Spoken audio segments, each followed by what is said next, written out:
Hello बच्चों, आज ये क्लास 6th का चैप्टर है जो है फॉर्म्स ऑफ गवर्नमेंट। तो फॉर्म्स ऑफ गवर्नमेंट का मतलब है बच्चों ये गवर्नमेंट बनती कैसे हैं, मतलब सरकारें बनती कैसे हैं। ठीक है।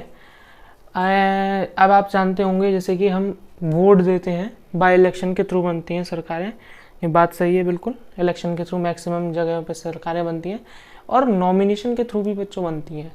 ठीक है। अब नॉमिनेशन कौन करता है, कैसे करता है, वो हम आगे बताएंगे। पहले इसमें मैं एक चीज़ बताना चाहूँगा। जब गवर्नमेंट बनती है तो अपने रूल्स को क्या कहते हैं, मतलब कि लागू भी करती है। किन के लिए? लोगों के लिए। तो सबसे बड़ा वर्ड जब गवर्नमेंट बनती है तो उसमें आता है डेमोक्रेसी। सबसे पहला वर्ड डेमोक्रेसी, और हमारा ये टॉपिक भी डेमोक्रेसी के ऊपर रहेगा, पहला वाला। तो हम याद रखेंगे, इसी से स्टार्ट करूँगा मैं। तो जो हमारे आर्टिकल कह रहा हूँ, संविधान में जो पहला वर्ड गया हम भारत के लोग, मतलब अगर हम हैं तो गवर्नमेंट है। ठीक है। इसका मतलब पहले हम, बाद में गवर्नमेंट।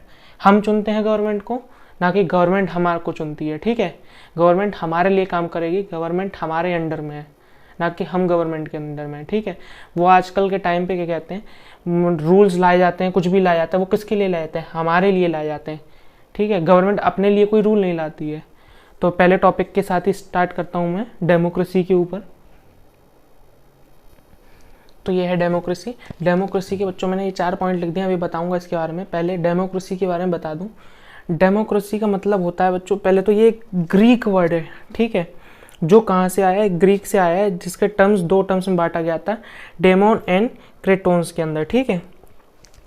ये जो क्या कहते हैं डेमोक्रेसी है, इसका मतलब ये होता है कि आपकी स्वतंत्रता आप इस मतलब कि भारत के अंदर करने के लिए सक्षम है। जो आप चाहें, आपके निर्णय आपके खुद के होंगे, ना कि कोई और आपके डिसीजन लेगा। एक तरीके से मान लीजिए फ्रीडम।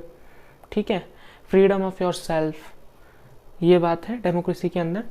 तो अब डेमोक्रेसी में 4 मेन स्तंभ आते हैं, मतलब एक 4 खंभे बोल दिया जाए, जिसके बेसिस पे ये डेमोक्रेसी वर्ड चलता है, जो भारत में लागू करता है या एग्जीक्यूट होता है।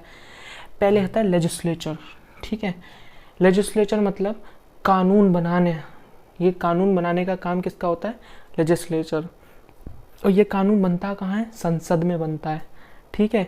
फिर होता है एग्जीक्यूटिव, मतलब कानून बनाया, फिर उसको एग्जीक्यूट किया गया। ठीक है। एग्जीक्यूट किया गया, अब उसको लागू किया गया। एंड देन आता है जुडिशरी। जुडिशरी क्या होता है?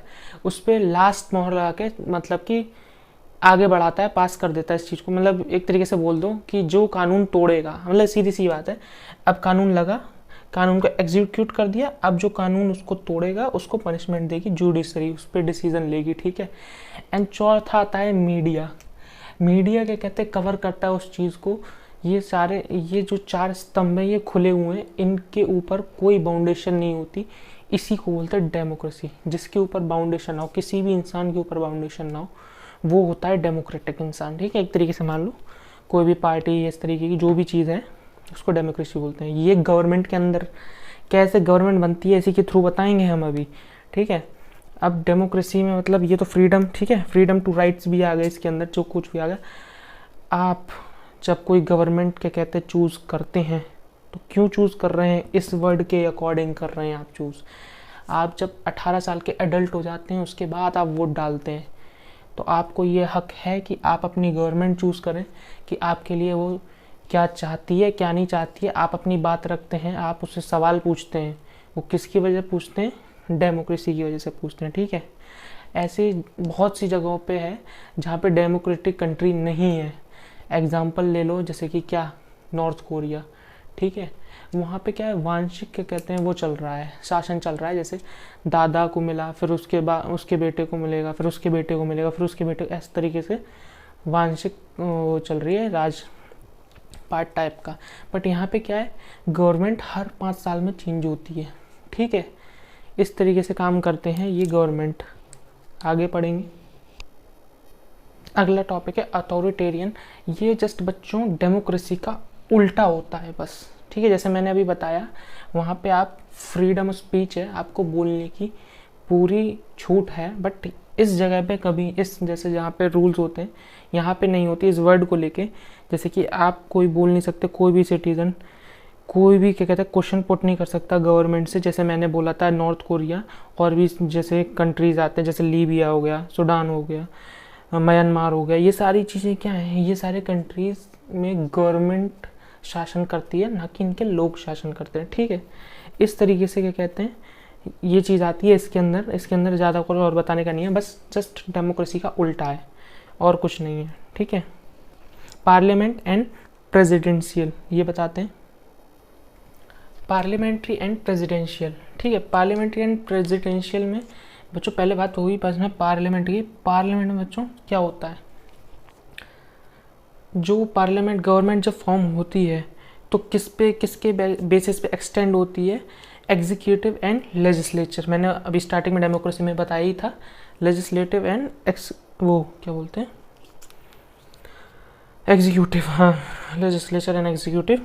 ठीक है, तो क्या कहते हैं एक क्या कहते हैं वो बनाएगी कानून और एक एग्जीक्यूट करेगी किसमें, पार्लियामेंट के अंदर। ठीक है, अब पार्लियामेंट में अगर मैं मान लूँ जैसे कि एक संसद है, ये पार्लियामेंट है। ठीक है, पार्लियामेंट में दो चीज़ें होती हैं, एक होती है लोकसभा, दूसरी होती है राज्यसभा। ठीक है, मैंने RS और वो मतलब LS और RS से लिख दिया। ठीक है, लोकसभा और राज्यसभा इसको बोलेंगे अपर हाउस, इसे बोलेंगे लोअर हाउस, एक तरीके से ये भी बोल दो। पार्लियामेंट के अंदर 3 लोग काम करते हैं और तीसरा जो मेन होता है वो होता है प्रेसिडेंट, जो वो बैठता नहीं है, मतलब कि जब सदनों को बुलाया जाता है तो प्रेसिडेंट लास्ट में जो काम होगा वो इसका होगा। इसका ज़्यादा काम नहीं होता, बट जो भी होता है वो बहुत इंपॉर्टेंट होता है, बाद की बात करेंगे इसके अंदर। तो जब पार्लियामेंट्री में जब काम होता है, जो हम इलेक्ट करते हैं, देखो बच्चों यहाँ से थोड़ा ये चार्ट है, मैं समझाऊंगा यहाँ से पार्लियामेंट में क्या होता है, गवर्नमेंट जब फॉर्म होती है तो कैसे वर्कआउट करती है इसके अंदर। जब हम इलेक्ट करते हैं किसी को, हम वोट देते हैं, हम वोट किसको देते हैं, अपने छोटे छोटे उसको देते हैं। यहाँ पे भी कोई डायरेक्ट नहीं बैठता है, जाके बात यहाँ पे करेंगे तो यहाँ पे सिर्फ इलेक्टेड पीपल बैठेंगे इधर साइड में, और इधर साइड बैठेंगे नॉमिनेटेड पीपल। मैं भी बताऊंगा ऐसा क्यों, पहले मैं बताऊंगा हम जो इलेक्ट करते हैं हम किसको करते हैं, अपने छोटे छोटे MLA MPs को करते हैं। वो MPs तो मेंबर ऑफ इसका हो गया पार्लियामेंट का, पार्षद को करते हैं, और मतलब छोटे जो अपने ग्राउंड लेवल के लोग होते हैं उन पार्टीज के मेंबर को वोट करते हैं। उसके बाद वो अपने से बड़े पार्टी को करते हैं, उसके बाद अपने से बड़े पार्टी को करते हैं, तब आके इस तरीके से यहाँ पे बैठते हैं। तो क्या हुआ, हमने इनको डायरेक्ट वोट नहीं किया, हमने अपने मेंबर्स को वोट किया, हमारे मेंबर्स ने आगे जाके उनको वोट किया, आगे जाके जब उनको वोट किया वो आके यहाँ पे बैठे। ठीक है, ये तब हुआ इलेक्शन, तब ही इसी तरीके से बैठते हैं, यहाँ सीधे कोई नहीं बैठता है। और दूसरी बात रही, यहाँ पे क्या होता है, नॉमिनेट होते हैं, यहाँ पे बुलाए जाते हैं, क्या कहते हैं किस तरीके से बुलाए जाते हैं, प्रेसिडेंट के थ्रू बुलाए जाते हैं, अपनी अपनी स्टेट के थ्रू बुलाए जाते हैं। इनका कार्यकाल होता है, यहाँ पे इनकी जो सीट होती है वो 6 साल की होती है, इनका कार्यकाल होता है 5 साल का। ठीक है, जब हटते हैं तो ये एक साथ हटते हैं, और जब ये हटते हैं तो 2/3 की फॉर्म में हटते हैं। वो बात की बात है, जब बड़े हो जाएंगे तब समझाएंगे, मतलब ये 7th 8th की बात है। ठीक है, तो इसको ज़्यादा वो नहीं करेंगे, बस इतनी सी बात बताना चाह रहा हूँ। तो जो मेन काम होता है, जो रूल पारित होता है, जो बनता है रूल, वो यहाँ पे बनता है लोकसभा में या लोअर क्लास में, ये अपर क्लास होती है। देखो एक बात और बताना चाहता हूँ, ये जो जगह होती है यहाँ पे रूल बनेगा, अब उसको अपोज करने के लिए अपोजिशन बैठा होता है यहाँ पे। ठीक है, यहाँ पे अपोजिशन बैठा होता है, मतलब कि आप ऐसा नहीं है कि वो मैं क्या कहते हैं कुछ नहीं कर सकता, ये काम है इसके, बिल ने इसने जो बनाया है उसको रोक सकता है। इसको बिल मैं क्यों बोल रहा हूँ, कोई भी कानून को जब क्या कहते हैं संसद में चलाया जाता है उसको बिल बोला जाता है। ठीक है, ये बात याद रखेंगे। तो इसने कोई भी कानून बनाया, इसने लोकसभा ने, इसके मेंबर्स ने साइन किया, और जाके राज्यसभा में वो जाके दिखाया जाएगा। भाई बड़े लोगों को दिखाया जाएगा, नहीं दिखाया जाएगा। जो तुम छोटे लोगों ने कुछ बनाया है तो अपने क्या कहते हैं, जैसे कि तुमने कोई डिसीजन लिया है तो फिर अपने बड़ों से पूछोगे कि नहीं पूछोगे। मतलब इसका मतलब ये नहीं कि क्या कहते हैं इसमें बड़े लोग बैठते हैं, इसका मतलब ये है कि इसमें वो चुनिंदा लोग बैठते हैं जो अपोज कर सकें, या फिर अपोज नहीं मतलब कि सहमत दे सकें ये सही है कि नहीं, बस ये कुछ कर नहीं सकते हैं, सिर्फ बिल को रोक सकते हैं। ठीक है, ज़्यादा कुछ नहीं कर सकते हैं। काम सब कुछ इसी को करना है, ठीक है। तो यहाँ पे जो भी बिल क्या कहते हैं या फिर कोई भी डिसीज़न लिया गया, यहाँ पे लाया गया, यहाँ पे देखते हैं कि ये सही है कि नहीं। अगर सही है तो आगे पास कर देते हैं प्रेसिडेंट को, प्रेसिडेंट साइन करके क्या कहते हैं वो पूरे इंडिया में लागू हो जाता है, ठीक है। चाहे वो कोई भी क्या कहते हैं योजना हो, जैसे पंचवर्षीय योजना हो गई, और भी बहुत सारी योजना हो गई, बिजली को लेके, चीज़ को लेके, ठीक है। अलग अलग स्टेट में, मतलब अभी एक सेंट्रल की बात हो रही है, एक बात होती है स्टेट पावर की। वो स्टेट पावर की बात, स्टेट भी ऐसे ही चलता है, बस थोड़ा सा अलग होता है। ये सेंट्रल की बात हो रही है यहाँ पे, ठीक है। अभी तो इसने बिल पारित कर दिया, इसका काम हो गया, तो वो एग्जीक्यूट हो गया, मतलब वो काम, वो बिल हो गया पारित। अब इसके बाद में जैसे मैंने कार्यकाल इसका 5 का बताया, इसका 6 का बताया, इसका जो क्या कहते हैं अध्यक्ष होता है, जो हेड होता है इसका लोकसभा का हेड होता है कौन? प्रधानमंत्री, प्राइम मिनिस्टर, ठीक है। ये बात याद रखेंगे। इसका हेड पीएम होता है, और इसका हेड कौन होता है? राज्यसभा का वाइस प्रेसिडेंट, ठीक है। इसका हेड पीएम होता है, तो इसका हेड वाइस प्रेसिडेंट होता है। समझ में आ गई बात? प्रेसिडेंट होता है, एक वाइस प्रेसिडेंट होता है जो इसका हेड होता है, ठीक है। इसमें कोई ज़्यादा कन्फ्यूज़न की बात तो है नहीं, सीधी सी बात है। पार्लियामेंट में 3 चीज़ होती हैं, लोकसभा, राज्यसभा, प्रेसिडेंट। इन तीनों के बेसिस पे चलता है। प्रेसिडेंट का काम कब आता है? लास्ट में साइन करने का। मैंने क्या कहा था, यहाँ पे ये हुआ, इसने बिल पारित किया, इसने मंजूरी दे दी, तो साइन करके पूरे वर्ल्ड में, इंडिया में, सॉरी वर्ल्ड बोलूँ, इंडिया में लागू हो गया, ठीक है। अब यहाँ पे अगर कोई बिल ये सहमत है पारित करने के लिए, ये सहमत नहीं है, तो क्या कहते हैं फिर से वापस 14 दिन के लिए वापस भेजा जाता है इसके पास। फिर ये उसमें चेंजेस करते हैं, फिर भेजते हैं, फिर उसके बाद देखते हैं, फिर उसके बाद फिर पारित कर दिया। जब उनको लगता है ठीक है तब आगे बढ़ जाता है, नहीं तो ये जाके सीधे प्रेसिडेंट से भी साइन करवा सकते हैं एक तरीके। और इसमें एक चीज़ और है, अगर ये भी क्या कहते हैं सहमत है किसी रूल के लिए, और ये भी सहमत है किसी बिल के लिए, दोनों बिल के लिए सहमत है, प्रेसिडेंट सहमत नहीं है, तब भी बिल पारित हो सकता है, मतलब आगे बढ़ सकता है, ठीक है। इसका मतलब तो यही हो गया कि जब क्या कहते हैं इंडिया के प्रेसिडेंट ही नहीं चाहेंगे फिर भी बिल पारित हो सकता है, ऐसा हो सकता है, ठीक है। वो क्या कहते हैं कानून लाया जा सकता है, ठीक है। आगे बात करेंगे हम। और एक बात और बता दूं, इसमें जो क्या कहते हैं मेंबर अगर बैठे होंगे मैक्सिमम, अगर जैसे मान लो बीजेपी, मान लो आज बीजेपी आजकल गवर्नमेंट चल रही है, तो अगर इसमें मैक्सिमम बीजेपी के लोग बैठे हैं और उतने ही क्या कहते हैं उसके बैठे हैं, कोई और पार्टी के, छोटी छोटी रूलर पार्टी होती हैं उनके लोग बैठे, तो इसमें से 2/3 मतलब मेजॉरिटी के ऊपर कोई भी बिल पास होता है। ऐसे नहीं कि एक इंसान ने डिसीज़न ले लिया तो हो जाएगा, ठीक है। तो बच्चों आप कमेंट में ये करके बताएंगे कि इसमें कितनी सीटें होती हैं और इसमें कितनी सीटें होती हैं, लोअर हाउस में और अपर हाउस में कितनी सीटें होती हैं, लोकसभा एंड राज्यसभा, ठीक है। सीट्स बताएंगे और सीट्स की मेजोरिटी के कहते ले लेंगे, 2/3 की मेजोरिटी। और एक बात और बता दें, इसको प्रेसिडेंट को भी हटाया जा सकता है, वाइस प्रेसिडेंट, वो प्रेसिडेंट, वाइस प्रेसिडेंट और प्राइम मिनिस्टर। प्राइम मिनिस्टर तो लगभग परमानेंट ही होता है, ठीक है। तो प्रेसिडेंट को भी हटा सकते हैं बच्चों, इतनी पावर होती है कि कहते हैं लोकसभा और राज्यसभा के अंदर, ठीक है। ये नहीं कि कहते हैं कोई भी आएगा और मनमानी कर लेगा जाके, ठीक है। बहुत सोच समझ के डिसीजन लिया जाता है जब गवर्नमेंट को चला जाता है, एक इंसान का नहीं होता है, उसमें उतने मैक्सिमम लोग बैठे होते हैं जिनकी मेजोरिटी होती है कि हाँ भाई ये बिल पारित होना चाहिए। तो सब में इतनी अकल होती है कि किस हिसाब से कैसे काम करना होता है, ठीक है। एक इंसान का डिसीजन नहीं होता यहाँ पे भी मेजोरिटी होगी तब बिल आगे पास होगा, तो यहाँ पे भी मेजोरिटी होगी तब बिल आगे पास होगा। और भी एक बात और बता दूँ, अगर 100 लोग हैं उसमें से तो कम से कम 10 लोग तो मना करने वाले होते ही हैं, ये बात तो पता ही है, ठीक है। तो वही बात है, इसको ऐसे ही क्या कहते किया जाता है, अगर ज़्यादा लोगों ने हाँ कर दी तो मतलब वो बिल लागू हो गया, या वो अमेंडमेंट या फिर वो कानून आ गया, ठीक है।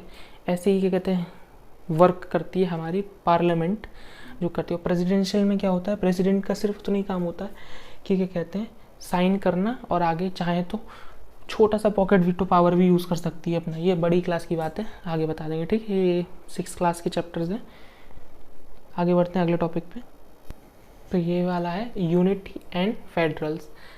मतलब यूनिटी का मतलब होता है संघ एंड संघवाद, मतलब कि एक तरीके से बोला जाए जब यूनिटी होती है किसी चीज़ में तो वो काम गवर्नमेंट को भी झुकना पड़ता है उसके आगे, ठीक है, या कुछ भी करना पड़ता है। पहली बात तो मतलब इतना सा बता दूं कि ऐसी कंट्रियाँ भी हैं जो डेमोक्रेटिक हैं, उसके बाद भी वहाँ के लोग अपनी गवर्नमेंट से इतने खुश हैं कि चेंजेस नहीं लाना चाहते, मतलब उतना रखना चाहते हैं। जैसे कि जो प्रेसिडेंट है वो हमेशा के लिए प्रेसिडेंट बना रहता है, फिर भी वो डेमोक्रेटिक है, ठीक है, फिर भी वो डेमोक्रेटिक है।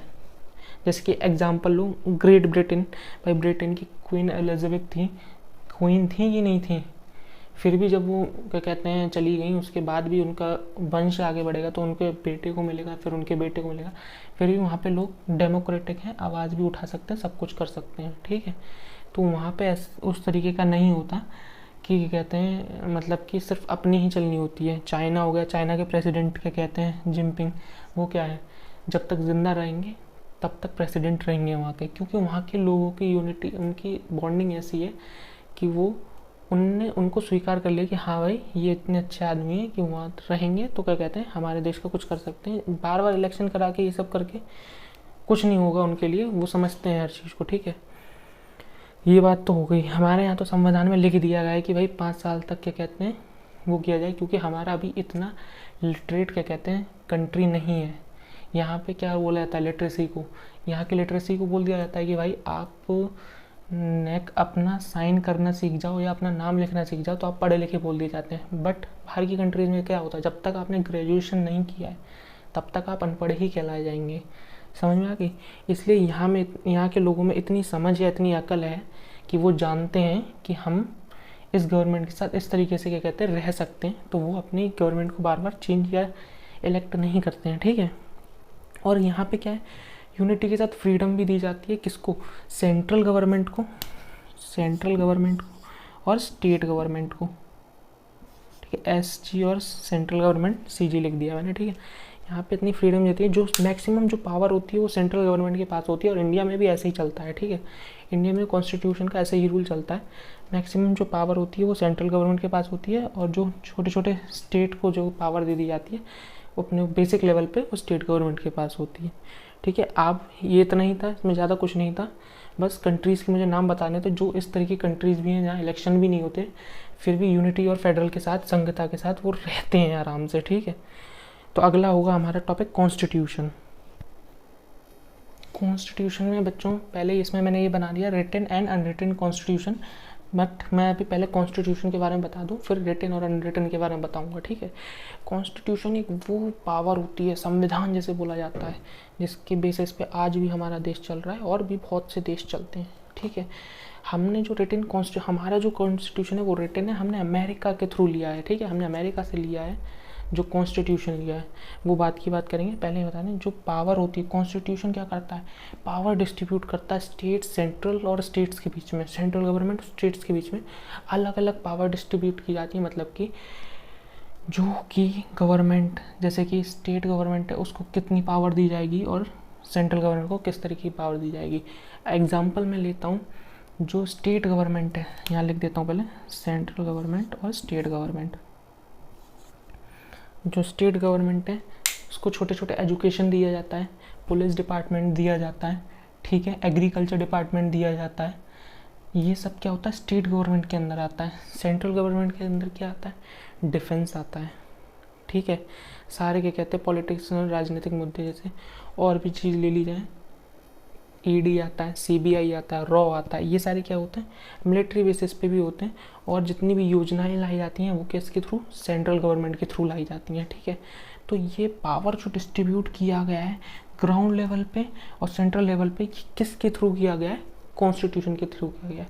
और हमारे कॉन्स्टिट्यूशन के फादर या पिता कौन थे, ये आपको कमेंट में बताना है, सबको पता होगा, पता है, फिर भी देखते हैं किसको नहीं पता, और कमेंट सेक्शन ना देख के लिखें, ठीक है, अपने आप से लिखना है। अब यहाँ मैं कॉन्स्टिट्यूशन में रिटन की बात कर लेता हूँ, हमारा अपने कॉन्स्टिट्यूशन की बात कर रहा हूँ अभी मैं। हमारा जो कॉन्स्टिट्यूशन है वो रिटन कॉन्स्टिट्यूशन है और फंडामेंटल प्रिंसिपल पे लिखा गया है, ठीक है। तो हमारा जब कॉन्स्टिट्यूशन बनना शुरू हुआ था, ठीक है, constitution of India was prepare between, कब से स्टार्ट हुआ था, 9 दिसंबर 1946 से, ठीक है, 9 दिसंबर 14 कितना, अभी मैंने बोला था 1446, ठीक है। अब एक बात बता दूं कि इसको बनने में लगे थे 2 साल 11 महीने 18 दिन लगभग, लगभग क्या, लगना नहीं उतना ही, ठीक है। इतना टाइम लगा था हमारे कॉन्स्टिट्यूशन में बनने को, ठीक है, ये बात याद रखेंगे। और कब ये बन के तैयार हुआ था? 26 नवंबर 1947 में, 26 नवंबर, ठीक है, नवंबर 19, मैंने यहाँ पे 40 लिख दिया, ठीक है, 1949 में, ठीक है, ये बात याद रखेंगे। इस टाइम पे हमारा कॉन्स्टिट्यूशन बनना शुरू हुआ था, इतने टाइम तक बन गया था, 2 साल 11 महीने 18 दिन, याद रखेंगे ये बात को, छोटी सी बात है, कोई ज़्यादा ज़रूरत नहीं है इतना स्ट्रेस लेने की। और इस टाइम पे हमारा बन गया था, इस टाइम को हम कॉन्स्टिट्यूशन डे के नाम से हम मान लेते हैं, क्योंकि ज़्यादातर लोग सुना नहीं होगा, तो अब इसको मान लिया गया, मतलब बन गया है यहाँ पे। अब इसको लागू करना है। अब लागू कब किया गया बच्चों? 26 जनवरी, 26 जन, ठीक कितना, 2 महीने बाद ही तो किया गया भाई, 26 जन 1950 को। अब तुम ये 1 साल मत समझ जाना, 1950 भाई, ये नवंबर चल रहा है, दिसंबर जनवरी आ गया कि नहीं आ गया, ठीक है।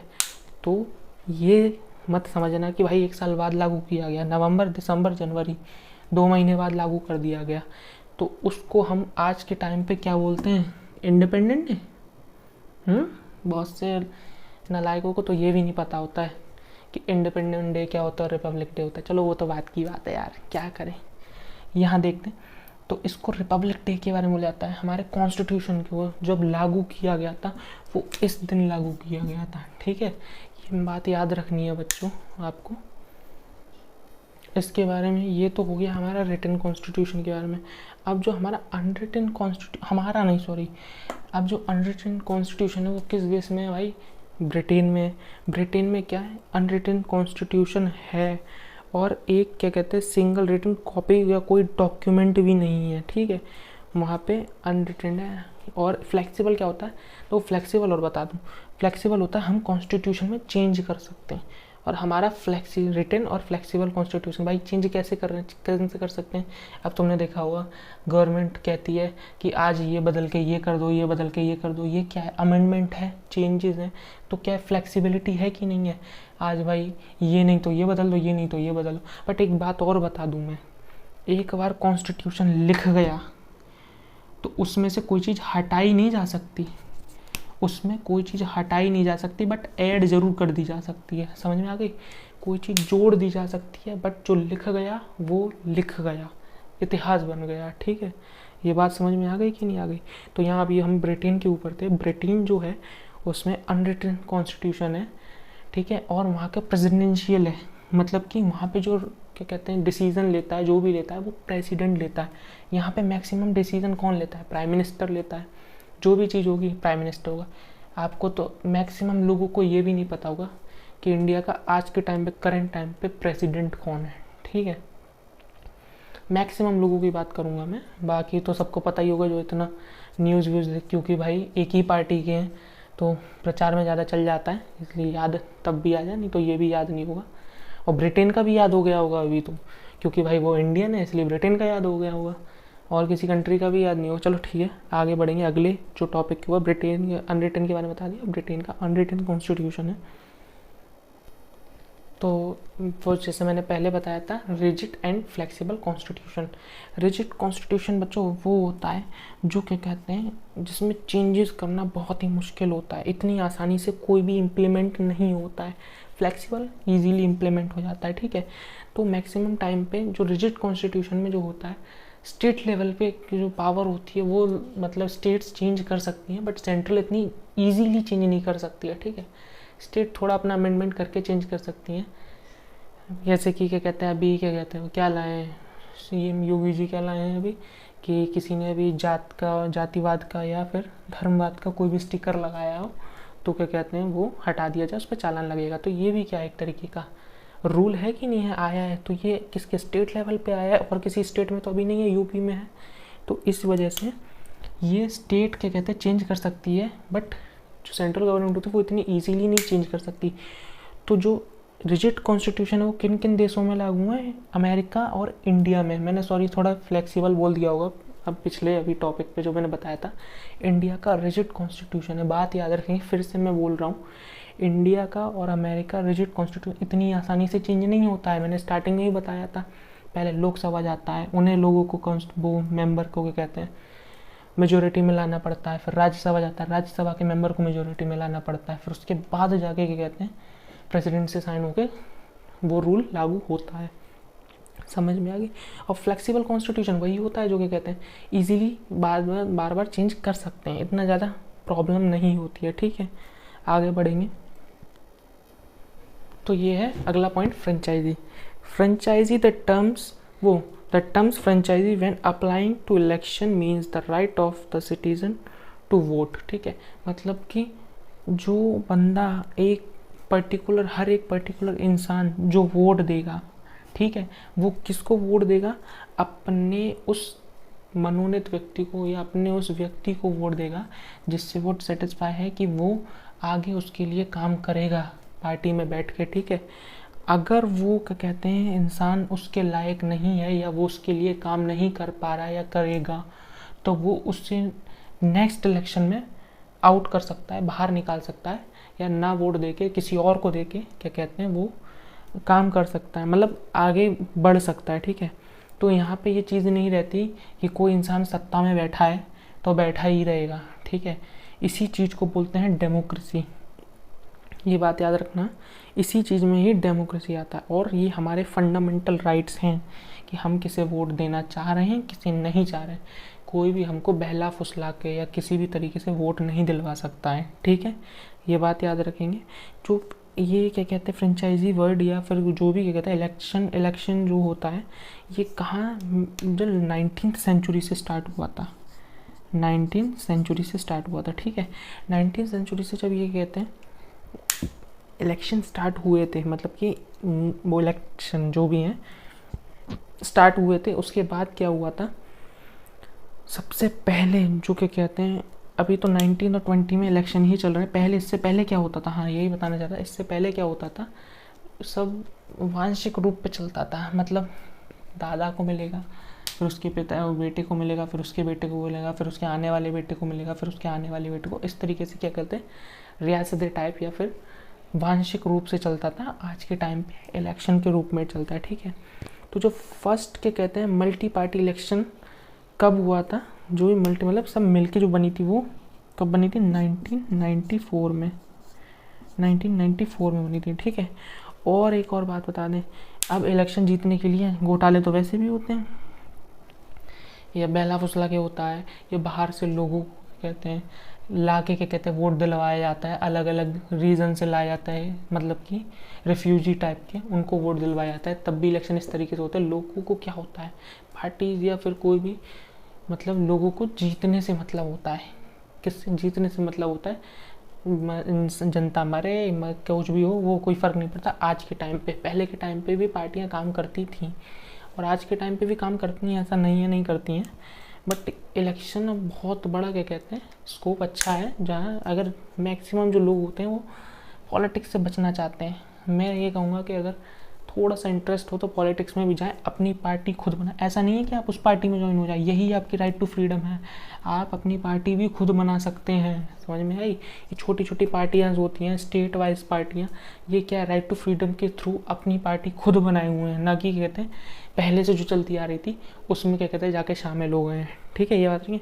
और सिटीज़न जो एज होती है वो किसके लिए कितनी होती है भाई, 18 साल होती है, 18 जो साल होती है वो क्या होती है, एज होती है इलेक्ट या वोट करने की, ठीक, किसी को वोट देने की, क्योंकि 18 साल तक बच्चे में इतनी समझ आ जाती है कि क्या चीज़ उसके लिए सही है, क्या चीज़ गलत है। ठीक है, तो इसी तरीके से हम अपनी गवर्नमेंट बनाते हैं।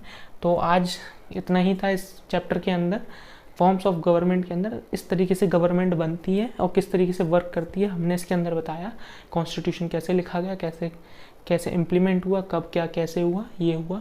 तो मिलते हैं नेक्स्ट वीडियो में। प्लीज़ चैनल को लाइक शेयर एंड सब्सक्राइब कर दें और मैं वीडियो बनाता रहूँगा आपके लिए। Thank you so much.